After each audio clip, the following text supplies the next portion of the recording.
Jalen Suggs, remember him? Why Jalen Suggs could be the answer to all of the Magic's questions and fill the two interrelated needs everybody is focused on this year. It's time for Locked On Magic.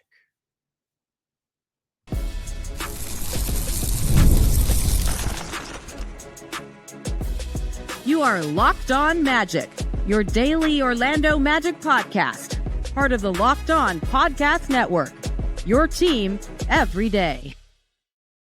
And you are indeed Locked On Magic. Today is May 27th, 2025. Hope everyone had a great holiday weekend and a meaningful Memorial Day. My name is Philip Rossman-Reich. I'm the senior writer over at OrlandoMagicDaily.com. You can also find me on Twitter at PhilipRR_OMD. On today's episode of Locked On Magic, why the Orlando Magic's two key needs are interrelated. Solving one can solve the other, and solving one can leak out to the other as well. Plus, Jalen Suggs, remember him? He was pretty good. We'll talk about how Jalen Suggs fits that equation and where he fits on the Orlando Magic moving forward. We'll talk about that coming up here in just a moment. First, we want to thank you again for making Locked On Magic part of your day every day. We want to thank you especially for making Locked On Magic your first listen of the day every day. We want to thank you for making us a part of your day every day if you're one of our everydayers. We're all part of Locked On Podcast Network, your team every day. We all have an understanding of what the Orlando Magic need.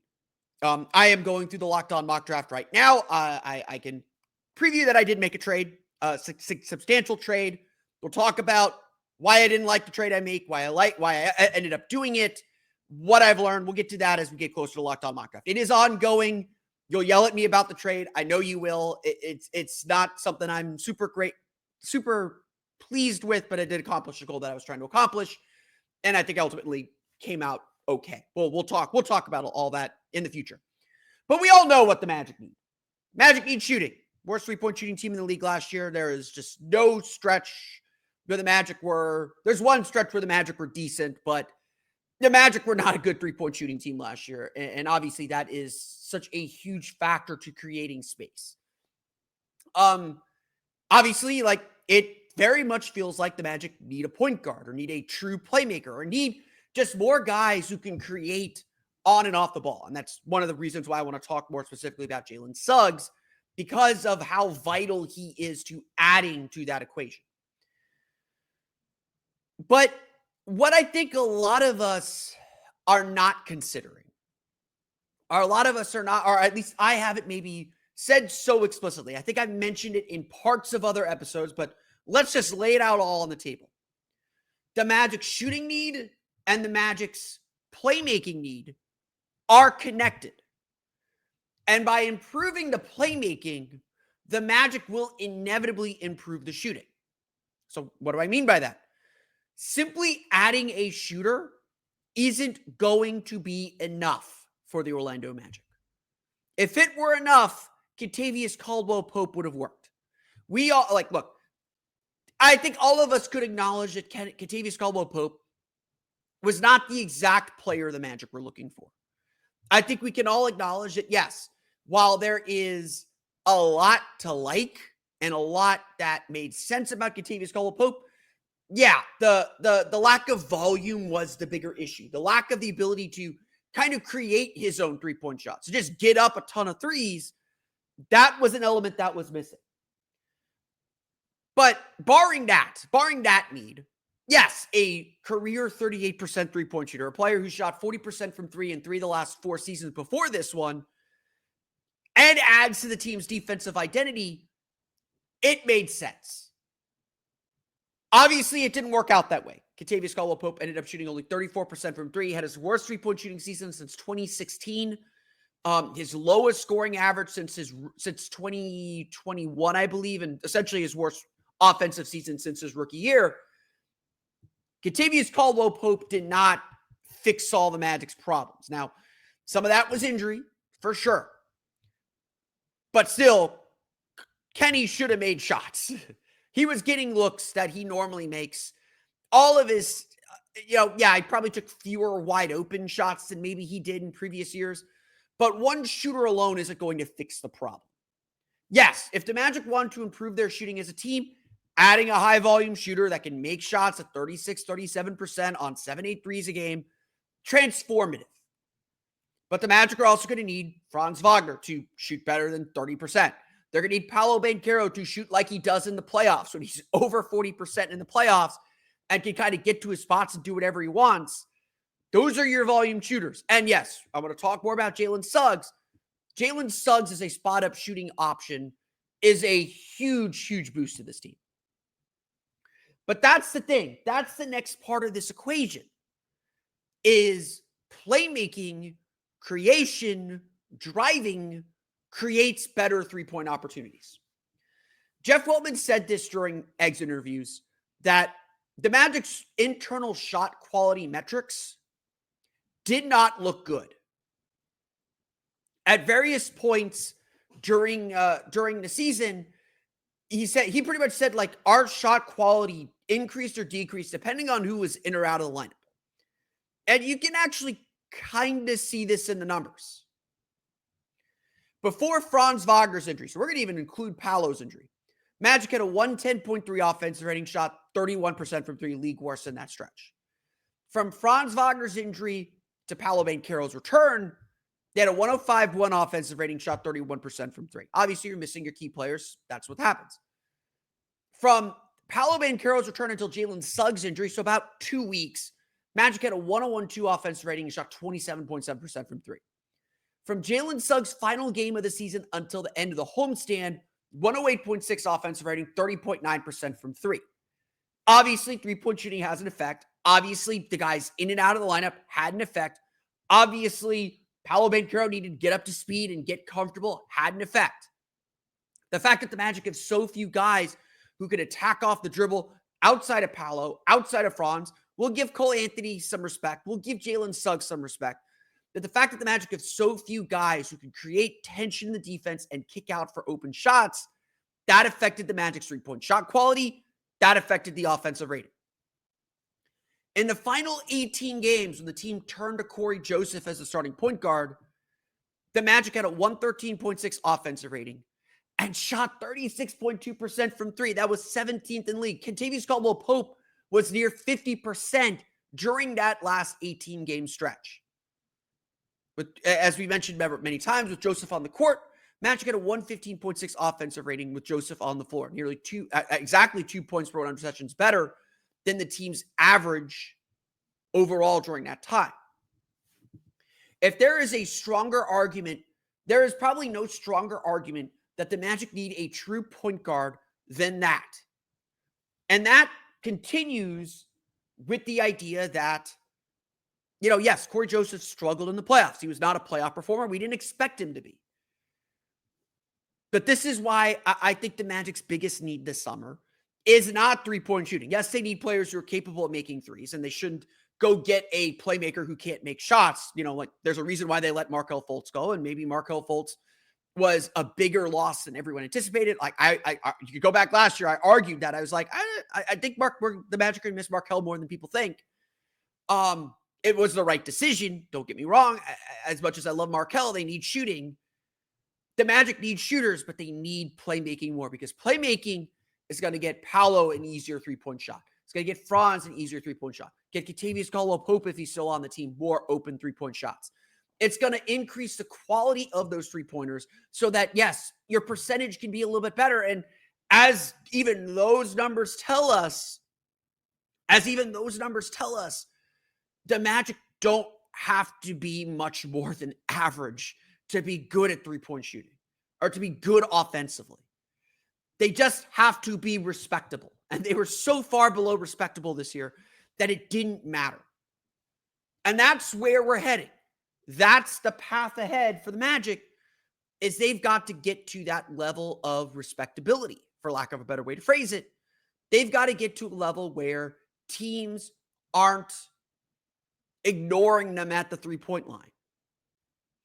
And that's why the playmaking part and the three-point part are so interconnected.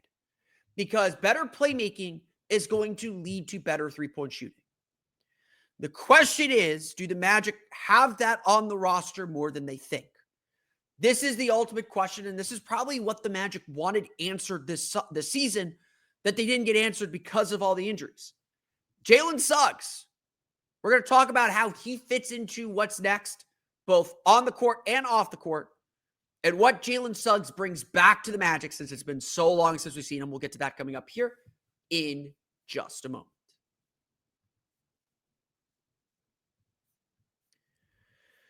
But first, today's episode of Locked On Magic is brought to you by WayFair. The days are getting longer. The weather has warmed completely up. Someone turned the furnace all the way up to 10. You're spending some time outside. You're probably spending more time in the shade, but you got to get your vitamin D. You got to get outside while you still can before the 3:30 storms come in. And now is the perfect time to refresh your outdoor space for the summer. Whether you're working with a big backyard or a small balcony, WayFair has everything you need to make it feel more like you. WayFair's massive selection of outdoor essentials makes it easy to transform any space into your ideal summer setup. From comfy conversation sets to sleek dining tables and outdoor decor, they've got it all, and at prices that fit your budget. Grab a new patio dining set and some string lights from WayFair to help extend your outdoor space, make it more welcoming, more inviting, especially when that sun goes down and the heat gets turned down a little bit too. Their delivery is free and hassle-free, even for the big stuff. Whether you're entertaining guests or just relaxing solo, shop WayFair to help you unwind. Shop a huge selection of outdoor furniture online this summer. Get outside with WayFair. Head to wayfair.com right now. That's WayFair.com. WayFair, every style, every home.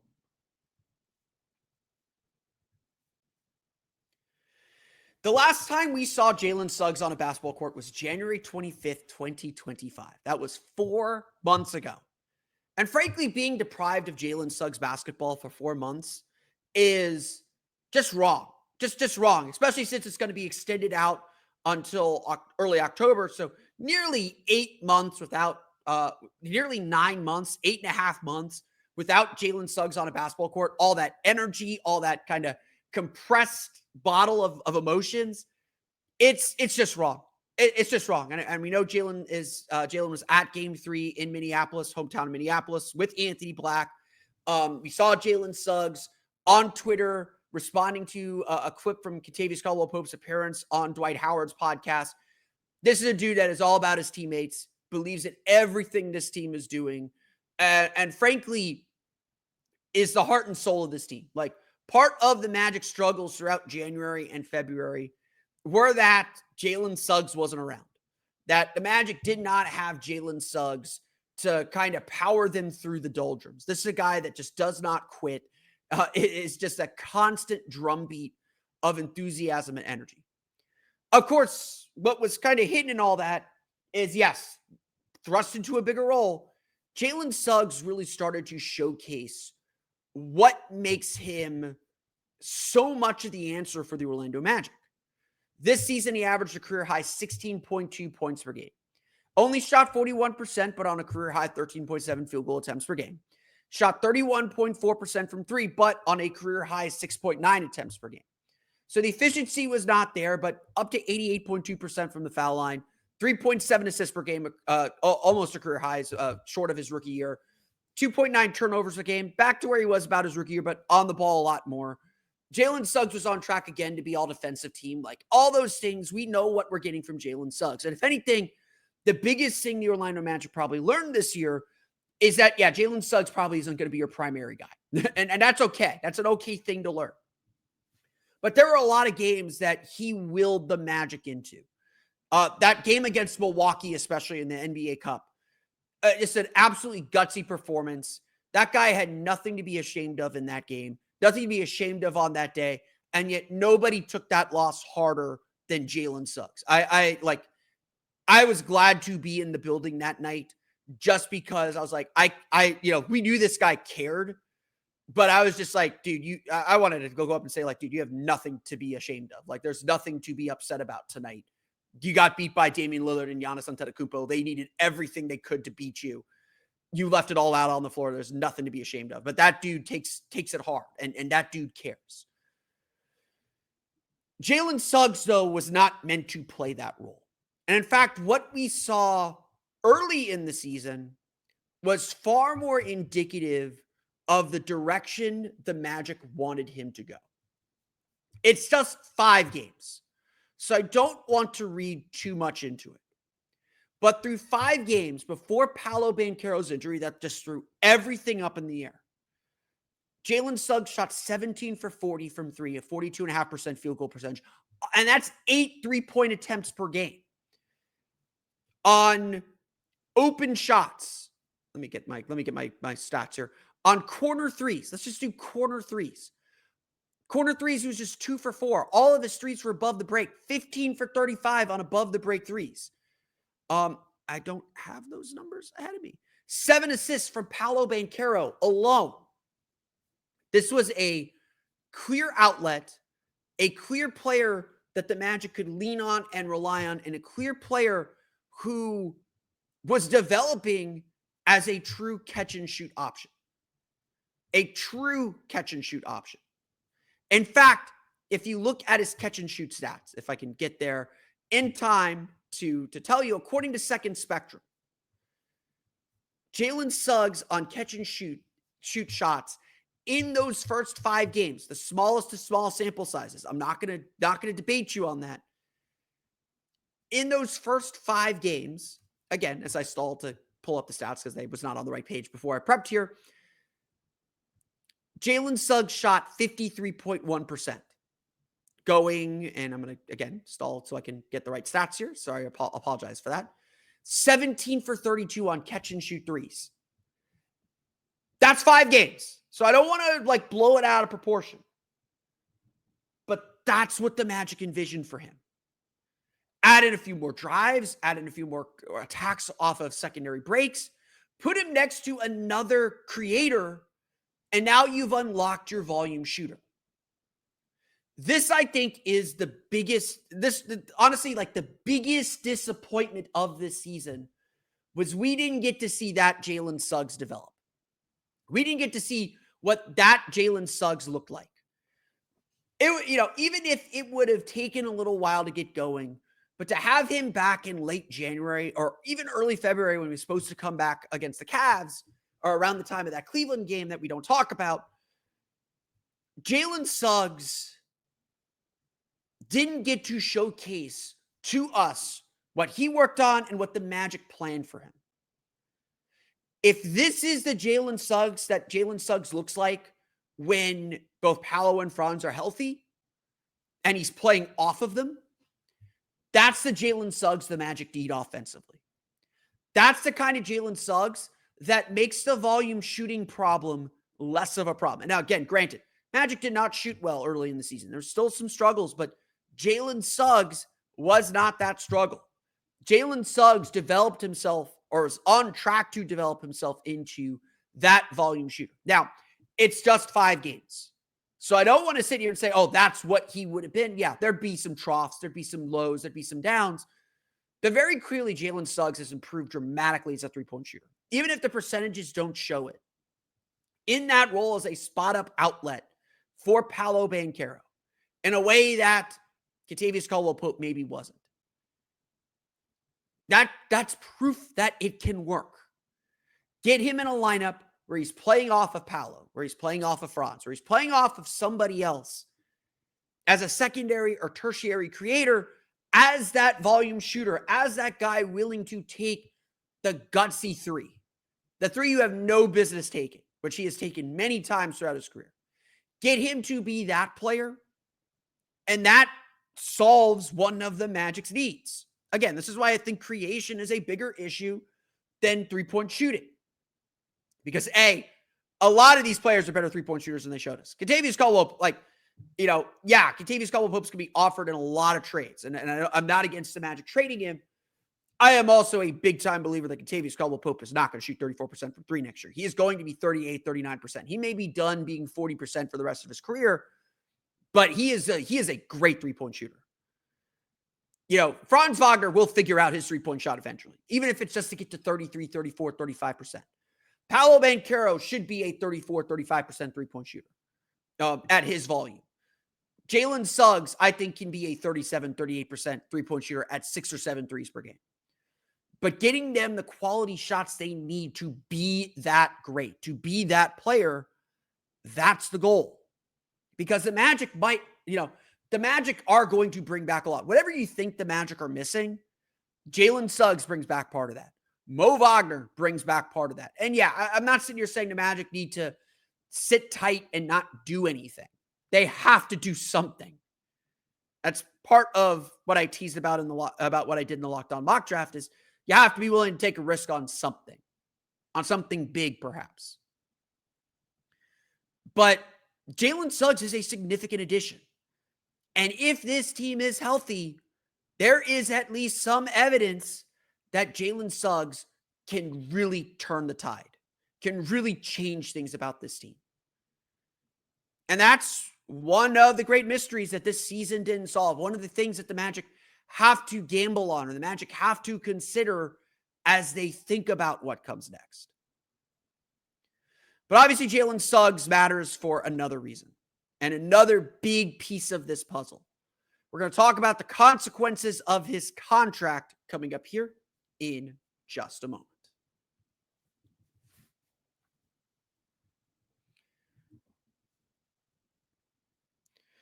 So I've been teasing it a little bit. I'm not going to reveal what I did in the Locked On mock draft yet, but I did make a move. I did make a trade, and I will say a significant trade for probably the exact player you're thinking that I made a trade for. I'll talk a little bit more when we get a little bit closer to unveiling the Locked On mock draft, my strategy, my thought process, what I think was real, what I think wasn't real, what other offers I had on the table, what I was thinking about, and why I ultimately did what I did. So we're going to get to that. You'll rake me over the coals like you always do. I would always say fake trades are stupid. I'm bad at them.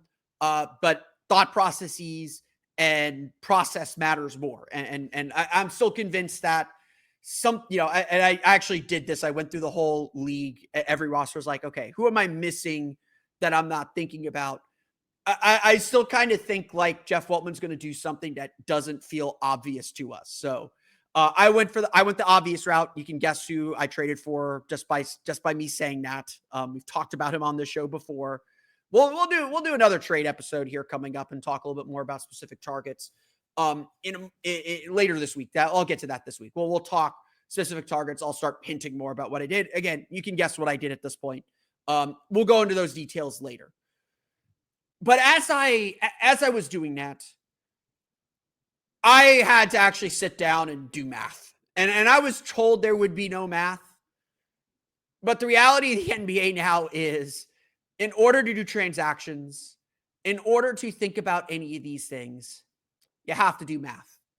You have to put the numbers into the table. You have to figure things out.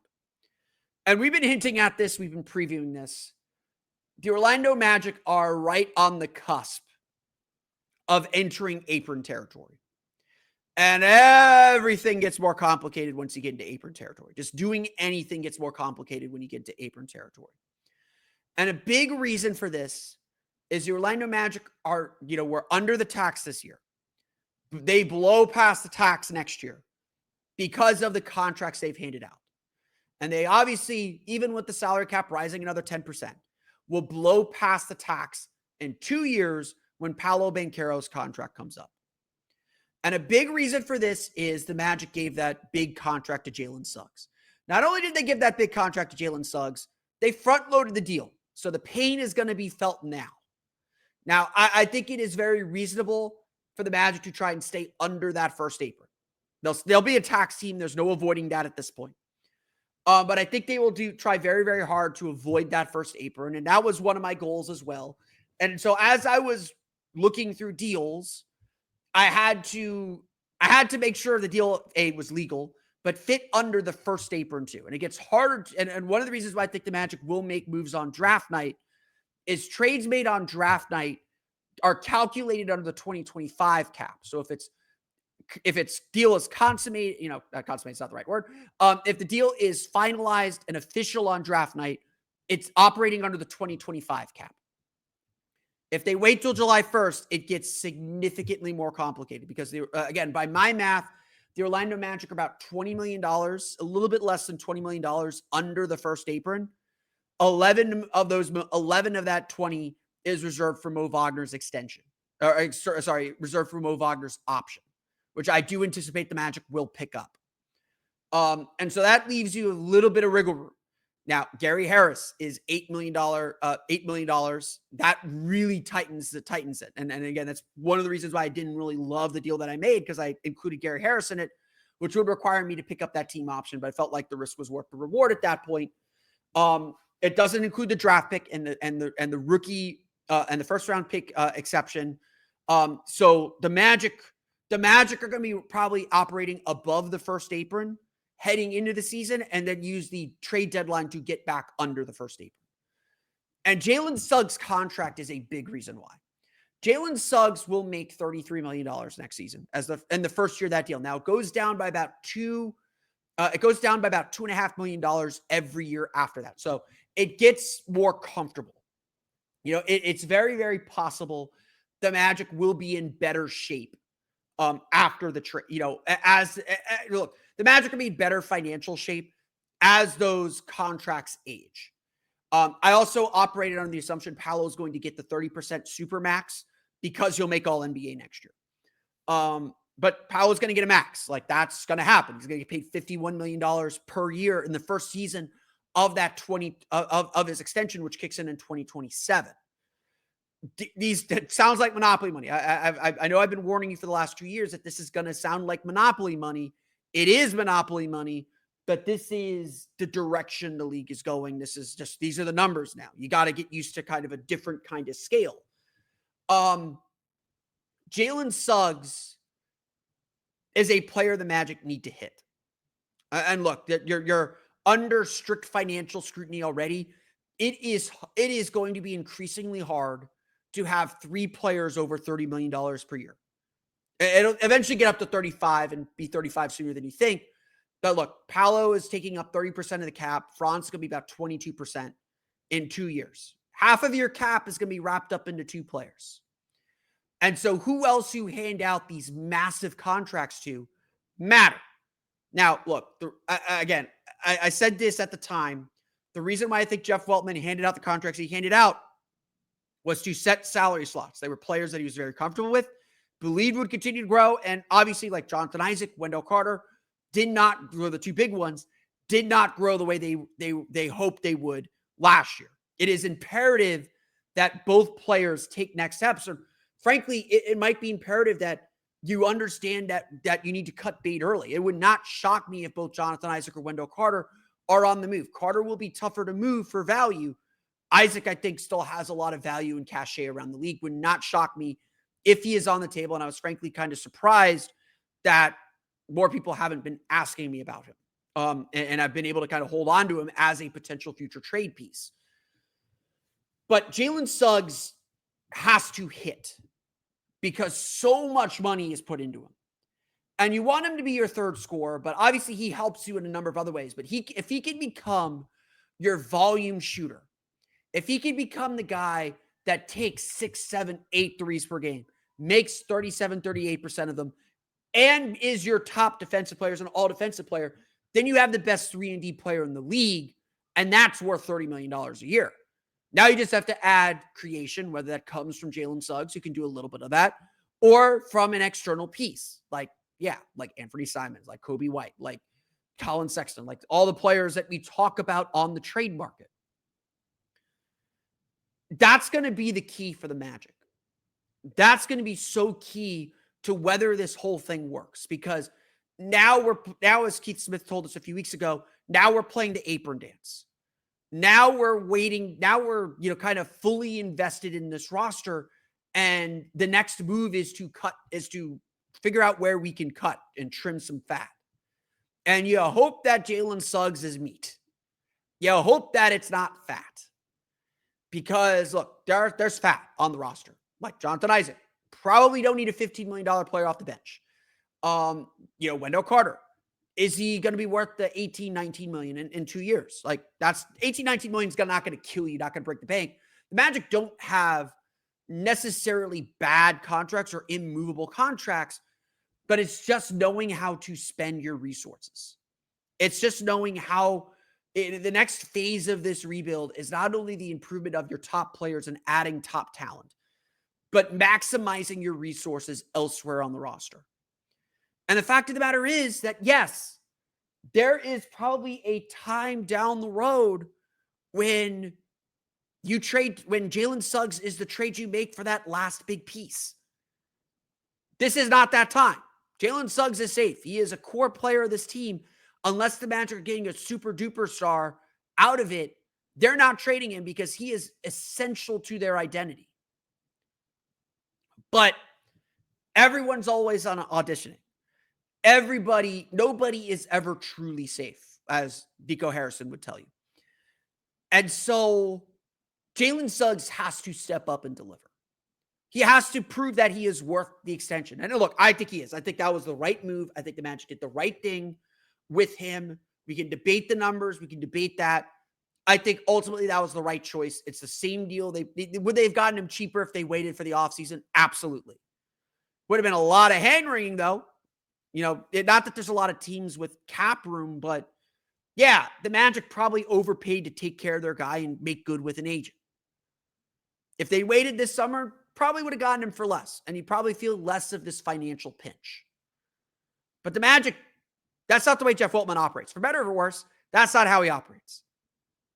And so now the Magic have to navigate this financial reality. And they need Jalen Suggs to hit. And whatever role and whatever form they fashion for him, that's the contract. That's the decision.